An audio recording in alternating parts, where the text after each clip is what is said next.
Hürmetli коллегалар, hürmetli президиум, Виктор Рахмат, берілген Худеса. Уважаемый президиум, дорогие коллеги, у нас очень хороший разговор идет, и я вас всех поздравляю с такой возможностью, и надеюсь, в наших дальнейших исследованиях все это будет использовано. Мой доклад заявлен довольно масштабно, но я постараюсь назвать некоторые те маркеры, которые на самом деле отвечают понятию идентичность на основе фольклора. Для того, чтобы какие-то обобщения говорить, я, наверное, уже имею право, потому что более 40 экспедиций и почти 40 лет в одном институте работать дают вот такие наблюдения.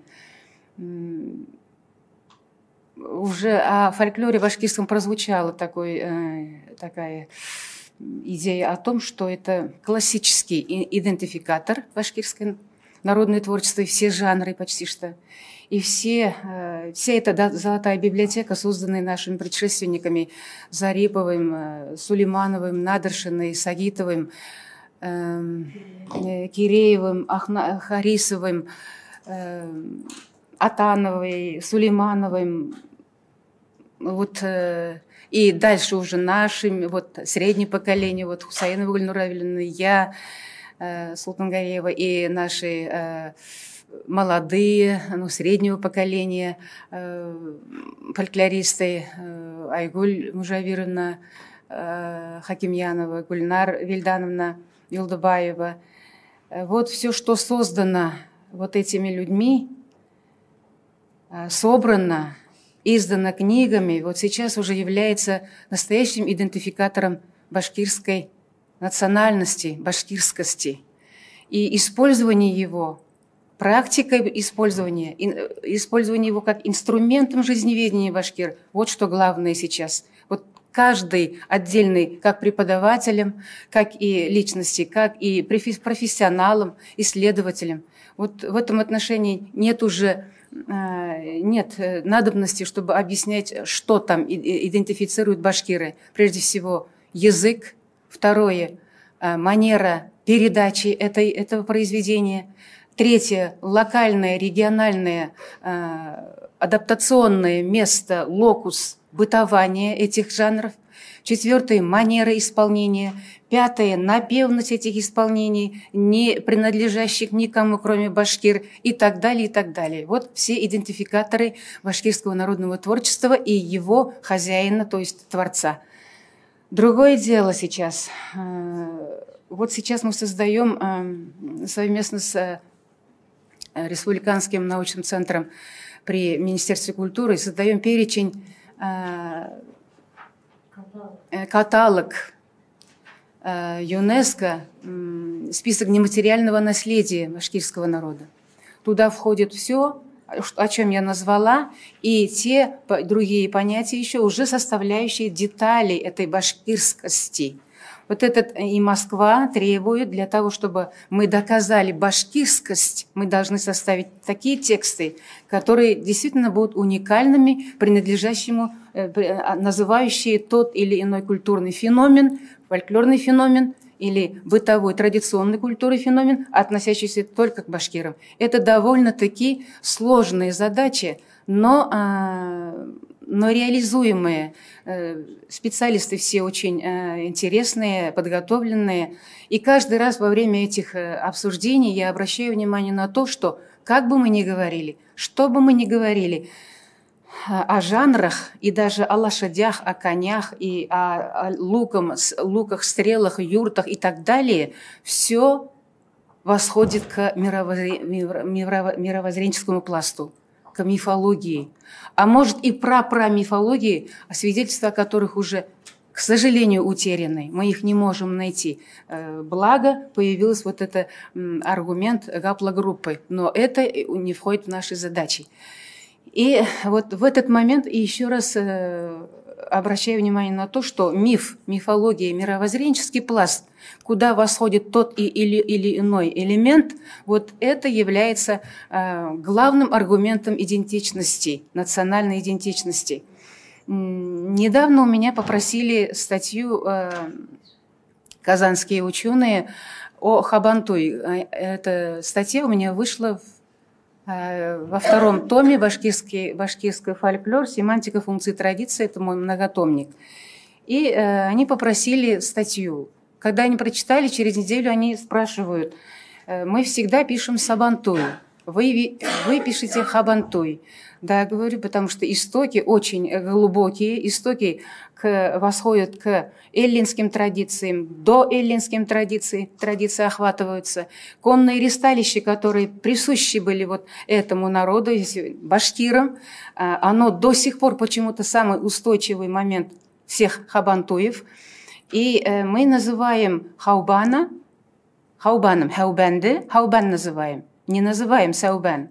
Мы хумай называем хумай по-русски, не называем сумай. Мы называем хабрау сесен хабрау. Хотя в ногайской эпосе он действует как сопражрау, и в казахском эпосе действует как сопражрау. Мы называем хабрау сесен, но мы не называем сабрау. И тоже по некоторым моментам я им саргументировала, они с этим согласились, и согласились с тем, что башкирский хабантуй, оказывается, гораздо древнее, чем татарский сабантуй. То есть вот в данной концепции я хочу сказать, что древность, она такая вещь, которую изучать, открывать нужно многомерно. Фольклор является многомерным, многостадиальным, историческим, живым организмом, который жил, живет и живет сейчас. И сейчас вот собирая фольклор, и еще сейчас уже мы не записываем классический Акбузат, только отрывки записываем, Урал-батыры, только отрывки живут, или же Идукаймурадым, только отрывками слышим Худыкурпасмаян Халу. Это уже говорит о том, на какой стадии мы находимся в своем фольклорном творчестве. Тот пласт культуры, который сочиняли сесены, передали, он уже передается только передатчиками, то есть в передаточном варианте. Уже мы не творим, башкир уже не творит эпос. Творятся частушки, поговорки, притчи, анекдоты, или же четверостишие, называемые подкубаир. Мы их не называем кубаир, но сказительское вот это вот отношение ко всему продолжается. Почему я так детально говорю? Всегда прихожу к тому, что действительно главным идентификатором является не история, не лингвистические, языковедческие или этнографические даже детали, а именно башкирск, свое творчество каждого народа. Мы сейчас, вот фольклористы, собираем фольклор не только, изучаем не только с литературоведческой, филологической точки зрения, но и социологической, антропологической, что и дает очень интересные выводы. Мы охватываем и быт, и орнаменты, и язык, и речь, эпос, песни, легенды, само собой. Меня интересуют 3-4 маркера, из-за которых я могу назвать, что этот сидит передо мной башкир такого-то, такого-то рода. Описываю сначала его антропологический облик, соматическую характеристику создаю, паспортные данные создаю. Если я не успеваю, это значит, я увлеклась его разговором. И вот в этой связи идентичность, идентичность и территориальная целостность связывается непосредственно с ценностным отношением, культурологическим отношением, отношением к своей культуре народа. И здесь поднимается вопрос сразу не столько об эпосах, если я и запишу песни, которые поют, какое ваше отношение к земле? И вырисовывается такая картина, как пели об Урале в 1500-х годах. По версии, эта песня сочинена была как семиродцы, как Урал в период воссоединения Башкирии к Руси. Это исполняли «Яхшы атқа мініп, қолына алып, у қадаққай деген құралын». Ялләмәгән янын, түккән канын, хис бирмәгән башкорт Уралын. Вскочив на коня хорошего, взяв и в руки луки, стрелы взяв, кровь проливал, жизнь отдавал, но не отдавал башкир свой Урал. Это вот песня, сочиненная в те времена. 1930-е годы, 1937-е годы Урал, такой же стих, то есть темпоритмика, стиль, ментальность этой песни, гимничность сохраняется, но появляются слова жуткие по своей трагедийности. Каягына баштың түбәһенән, һамандагына кара көн китмәй. Илаттың да Урал, йырлаттың да, инде нидәр кәрәк, ней етмәй.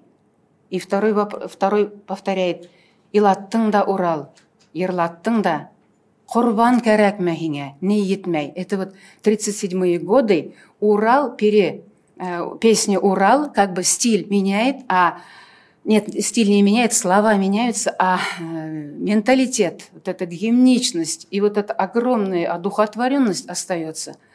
А сейчас уже, что там Урал говорит? Хаклаң хаклама, хаттылар хәзер Уралды. Ер нимә ул? Хакла ярат яратма. Ул хәзер илай. Сез шуны ишетмәйһегезмени? И такое чисто мифологическое сознание. Ер илай, ауызын асып аждаһа һымак ярыла. И третий момент, извиняюсь, я сейчас забыла. То есть сейчас уже отношение к земле, душа этого человека, который когда-то сочинял огромным патриотизме, огромном своей любви к народу, любви к родине, вот это пошатнулось, вот это ощущение патриотизма, верой пошатнулось. Он любит свой Урал, но что? Требует снова жертвой Урал. Это 37-е годы, песни я не перевела. Что тебе нужно еще? Ты и заставил плакать Урал, и заставил петь нас. Что тебе не хватает? Жертвы, что ли, нужны? Вот такой перевод. Вот в этой связи так можно много говорить и в отношении к народу башкиру самому. Мин башкорт дип әйткәндән хәзер ни файда ти ул? Или же о земле, о родине, о своей земле. Вот такие данные сейчас позволяют нам изучать фольклор не только как жанр просто, а социологический, антропологический аргумент идентификации народа, идентификатор народа башкира.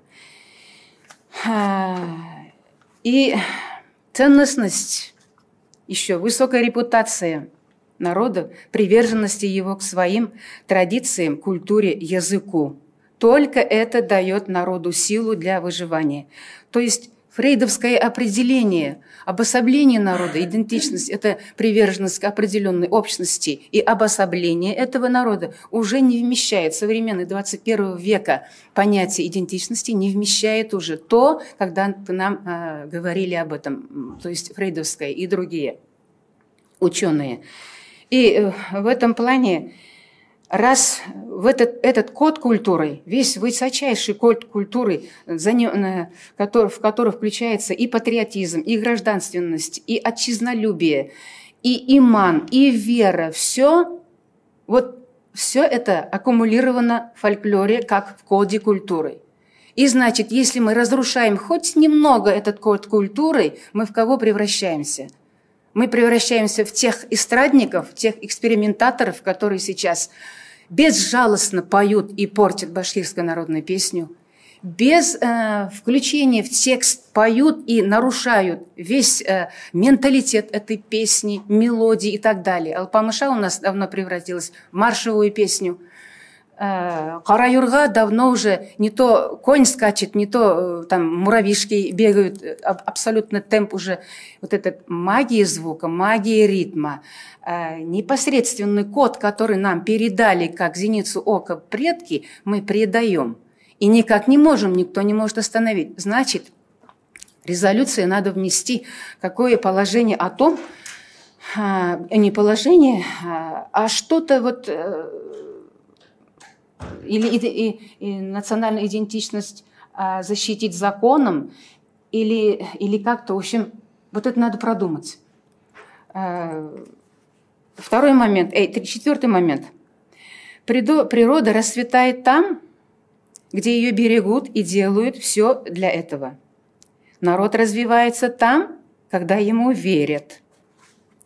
Вот такая связь между календарными обрядами и своим Творцом мне вот это выводит вот к этому заключению. Башкир потрясающей силой любил природу.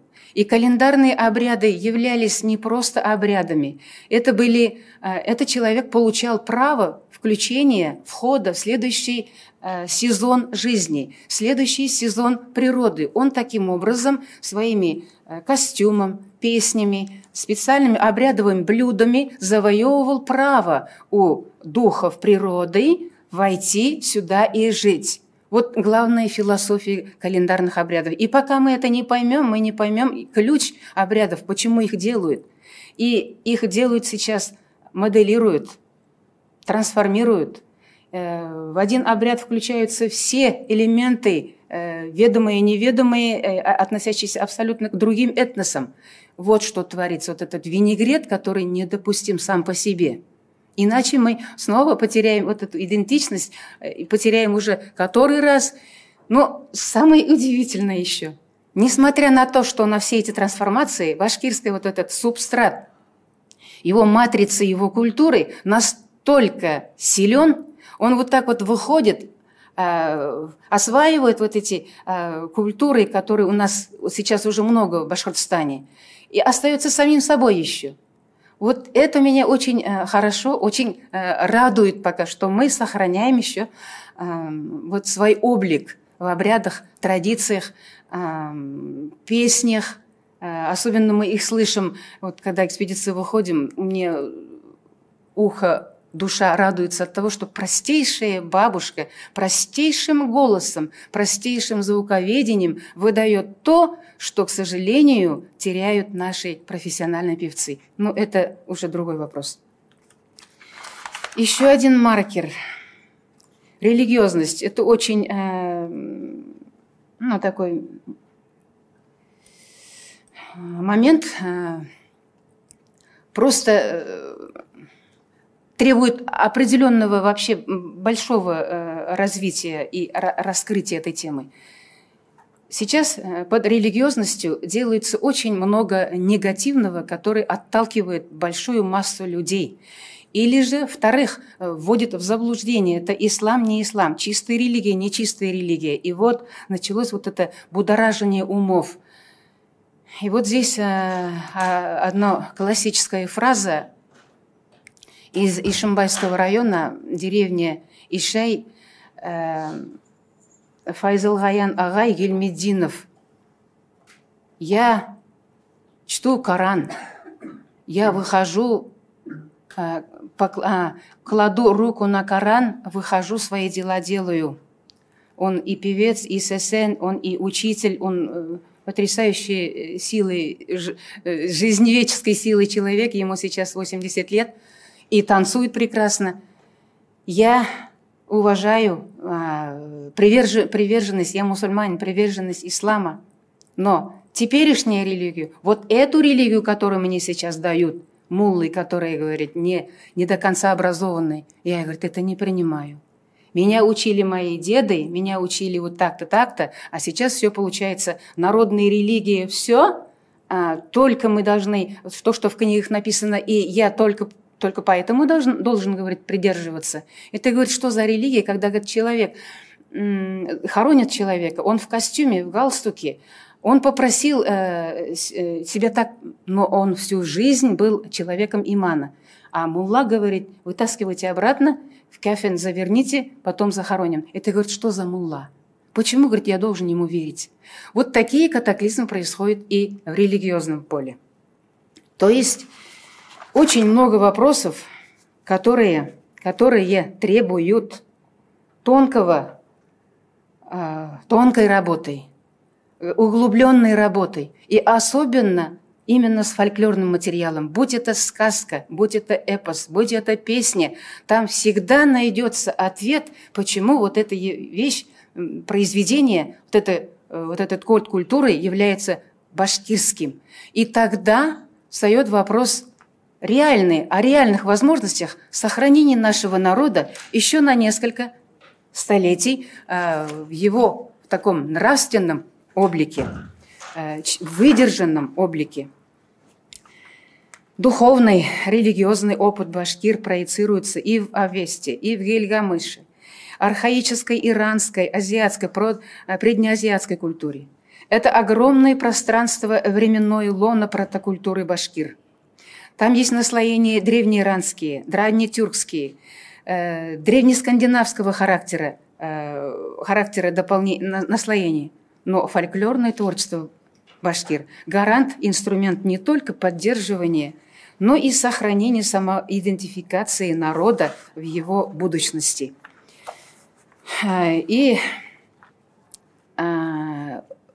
если я обо всем сказала,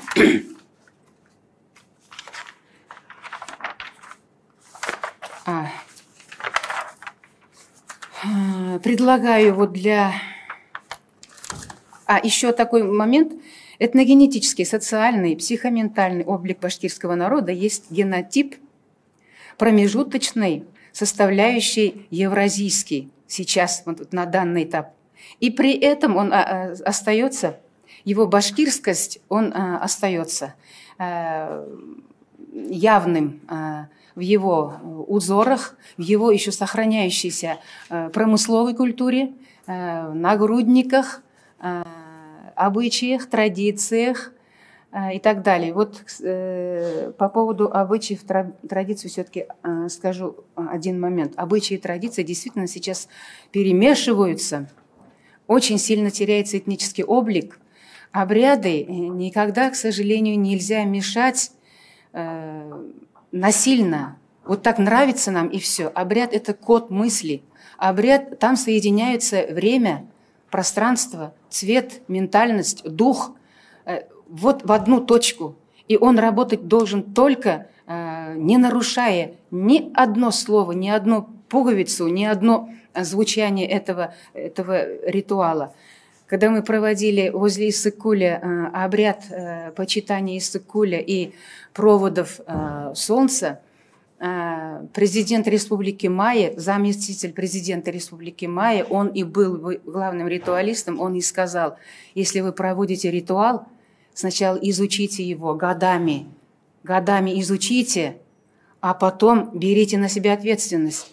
Если в одной точке Земли один ритуал проводится неправильно, в другом конце Земли может случится катастрофа. Я на всю жизнь запомнила вот это, потому что вот это высказывание, потому что оно мне по духу, оно соответствует моему отношению к обряду. Когда начинают вот юла курхатавит, не вникая в обряд, вот это опасное зрелище, к сожалению. Углубленное, детальное прочтение текстов позволит найти ядро, идентификатор башкира. Обряды, мифы раскрывают культуру, код культуры протобашкир, о которых свидетельств, к сожалению, в археологии, словесной культуре не осталось. Но осталось в некоторых частях, деталях обрядов, традиций.